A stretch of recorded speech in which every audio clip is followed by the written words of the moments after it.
The Tampa Bay Buccaneers in 2015 saw some growth, saw some improvement.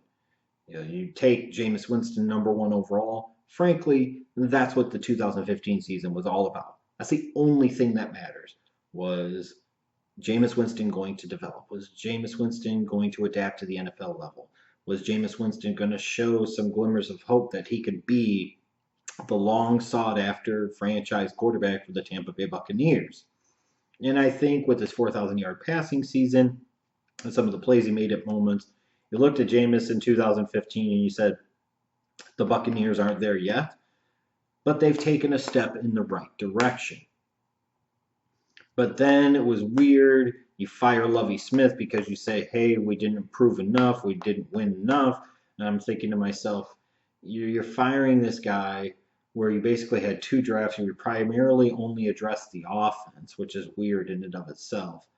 And then you're going to sit there and can him because you don't like the fact that he went from 2-14 to 6-10. You had a 4-game improvement with a rookie quarterback. Weird, weird.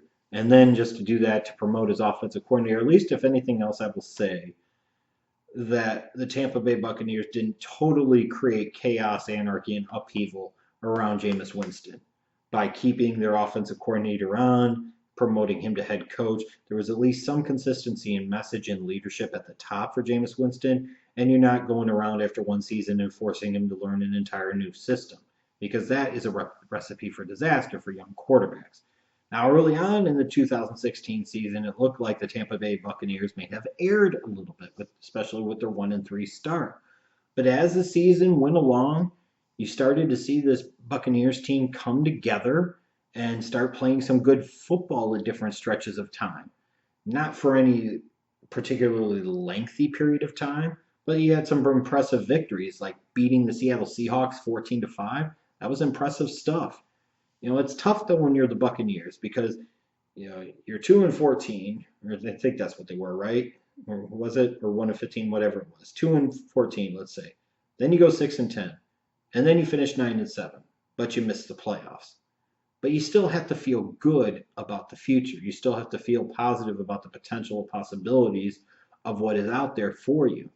But one thing they'll have to work on in 2017 is they'll have to work on not losing to the teams that they should beat. The Arizonas, the Los Angeles Rams of the world, the New Orleans Saints of the world. When you look at this team and their 1-3 start, that really is ultimately what kept them out of the playoffs. And those two bad, what look like now bad losses to Arizona and Los Angeles are what really kept them out of the playoffs. Think about it this way: if the Tampa Bay Buccaneers beat Arizona, Los Angeles, and the Saints when they lost to them late in the season, let's say they sweep the series with the Saints, you're talking about a Buccaneers team that's 12-4. You're talking about a Buccaneers team that wins the NFC South. You're talking about a Tampa Bay Buccaneers team that goes into the playoffs with the number 2 seed. You're looking at this Buccaneers team entirely different. That means the Falcons go on and they're the 5 or the 6 seed, depending on how things break down. And who knows what the hell happens in the NFC. And part of the reason I bring this up is that it just illustrates how close and razor thin the margins can be from one side or the other in the NFL. If the Buccaneers don't get off to such a bad start, going 1-3, even as you play better throughout the year, it's those losses to Arizona and Los Angeles in particular, and then you throw in the loss to New Orleans as well. They mean everything. Even if you look at them early on in the year, you're like, hey, you can come back from that. But you kind of sort of can. But you got to be able to handle your business against those teams. So we'll see how, heading into 2017, the Tampa Bay Buccaneers address that. I mean, if you really think about that for a second, I'm sure you could say this about a lot of teams, but just think about it. The Buccaneers, who finished 9-7, if they beat Arizona and Los Angeles, they're 11-5. If they beat Arizona, Los Angeles, and then don't lose to New Orleans late in the season, they're 12-4. Even if they beat New Orleans late in the season when they were in the playoff mix and New Orleans was not, you're talking about a 10-6 Buccaneers team that does make the playoffs. And then again, who knows what happens once you get there? Just crazy how razor thin those margins can be. And when you look at this Buccaneers team, you can definitely see the improvements in this team in 2016. Jameis had another 4,000-yard season. It's a bit troubling and concerning to me, though, is that he has moments where he plays really, really well, but then he has some moments that flat out he plays like dog shit. And granted, he had 29 total touchdowns. I think he threw for 28 and he ran for one. That's good. But he had 24 turnovers, 18 picks, 6 fumbles lost. That's Jay Cutler type of shit. You can't turn the ball over that much and be a franchise quarterback in the NFL. You can't turn the ball over that much and expect to make the playoffs. You can't turn the ball over that much and expect your team to get past a certain point. Now, I'm not just trying to bag on Jameis because there are other reasons why the Buccaneers ultimately didn't make the playoffs. But at the end of the day, he's that dude, and he's got dude factor coming out of his ears. And when you look in that division where you've got Matt Ryan, you've got Drew Brees, you've got Cam Newton, the Buccaneers have their dude in Jameis Winston.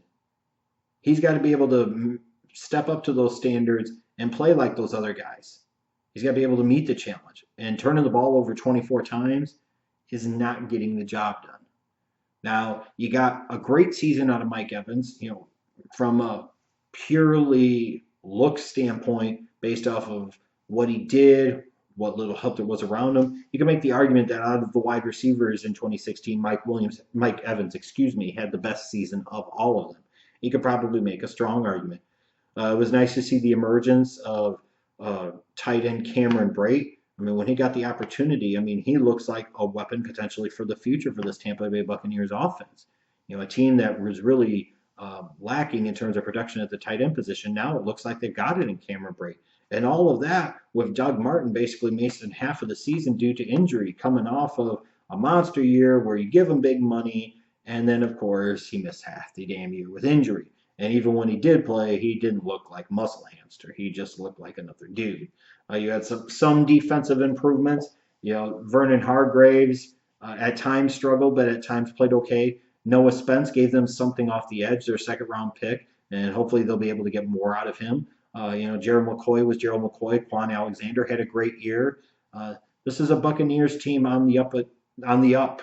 They're coming, but they're going to have to get better in some key places, and Jameis Winston is going to have to protect the damn football. Now, going into this offseason, they're in a good position. Like I said, though, a lot of teams are in terms of salary cap space, but the Bucs have, I think, over $65 million in salary cap space. So they have a lot of money to spend, and it'll be interesting to see what they do with it. Priority number one for this organization, though, this offseason. You could get to licking your chops in free agency and looking to the draft. The number one goal of the program, to borrow a phrase from Lovie Smith, the number one goal of the program is to get Mike Evans re-signed with a big long-term deal. He's played 3 years now. You have that window of time where you either pick up his fifth-year option or you negotiate with him because he's played 3 years now and try to get a long-term deal worked out. You could sit there if you're the Buccaneers and say, yeah, we'll punt the ball down the road a year. We'll pick up his fifth-year option. Then after his fourth season, that's when we'll pay him big money. You could do that, and that could work, but why fuck around with it?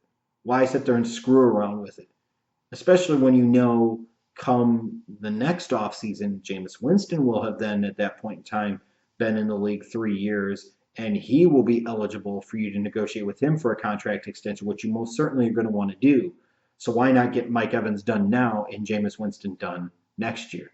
Mike Evans is a top wide receiver in the National Football League. Pay him like a top wide receiver in the National Football League. You have the salary cap space to do it. Front load it if you need to. Just get the damn thing done. That's the number one priority. After they get that done, and if they are a smart organization, they will find a way to get it done. They have to get it done. Then take some of that money and maybe target a guy like Deshaun Jackson. You need something opposite Mike Evans on the outside. Maybe a guy like Deshaun Jackson could bring a different element to that offense. Winston's got the arm to get it to him down the field. Now you're talking about a Buccaneers offense with some explosiveness in the passing game. Or maybe you focus on getting somebody like J.C. Treader away from the Green Bay Packers or Jabal Shear to give you some more depth at defensive end from the New England Patriots. I don't know if they need to go on a big, huge, massive spending spree other than re-signing Mike Evans. But, they should maybe be players for a guy like a Deshaun Jackson or to a lesser degree even somebody like Pierre Garçon. Because they need more help at the skill positions on offense, which is what I expect them to address in this upcoming draft, which is crazy because, like I said, so much of their draft in 2014 and 2015 were devoted to the offensive side of the ball. It's not necessarily a great sign that they still have so many needs on the offensive side of the ball, but they do. They definitely need another wide receiver. I think a lot of Bucs fans agree that they would list that as arguably the number one need. They need somebody other than Mike Evans on the outside. Some Bucs fans might point to running back being potentially the number one need because maybe they're not sold on Doug Martin playing at a high level again. They don't feel like they can trust him to stay healthy, and those are valid concerns. This is a really good running back class. I don't know if the Buccaneers have to address that position with the 19th overall pick, but if a guy like Alvin Kamara is on the board, or if a Dalvin Cook falls to them, then maybe all bets are off.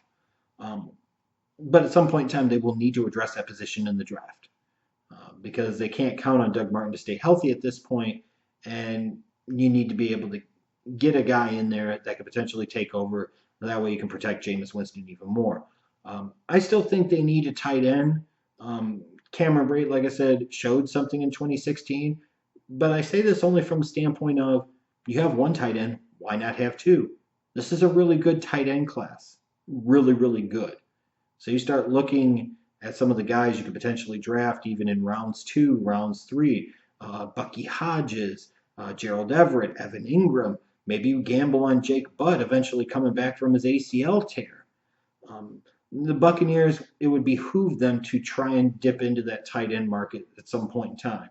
Because just because you have Cameron Brate, who knows if Cameron Brate's that type of dude long term? And even if he is, says when is it illegal to have two tight ends that can produce like that? I mean, that's a fair question. So we'll see what ultimately happens with this team in this offseason because this is a team that is on the up, and it'll be up to them to do something to help get to that next level.